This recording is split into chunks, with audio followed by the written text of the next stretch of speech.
چلے جائیں، جب تک اس کے آداب نہیں ہوں گے آپ حاصل نہیں کر سکتے۔ کھانے کو اللہ رب العزت نے ہمارے لیے جو نازل کیا ہے وہ اس لیے دیا ہے تاکہ میری مخلوق اسے کھائے اور اس سے فائدہ حاصل کرے، لیکن ہم اس کے آداب کو چھوڑ دیتے ہیں۔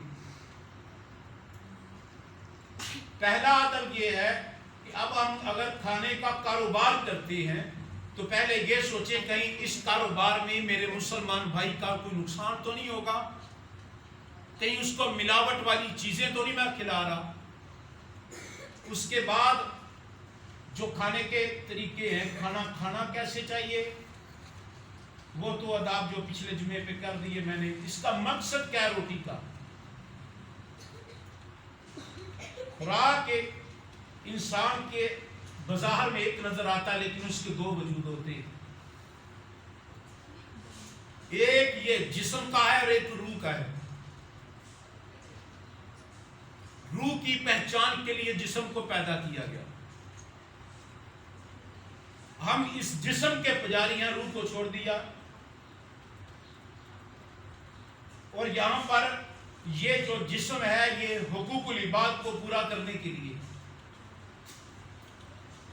جس لیول کا چیز انسان عطا کرتا ہے انسان کو اس لیول کے لیے دنیا میں حقوق العباد کو پورا کرنے کے لیے اس وجود کی ضرورت تھی۔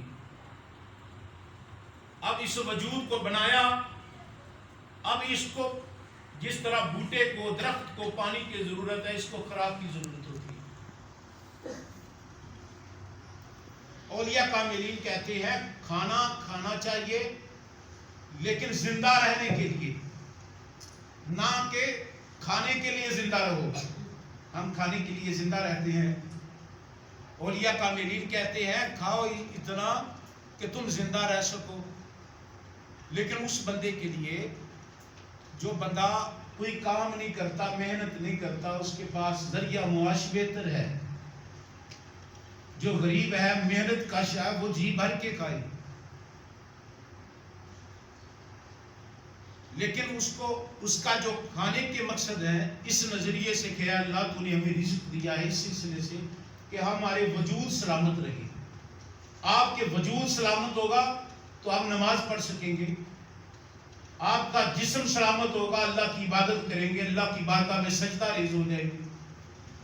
حضرت ایوب علیہ السلام کے جسم پر جب پھوڑے نکلے تو سارا جسم بھرتا چلا گیا،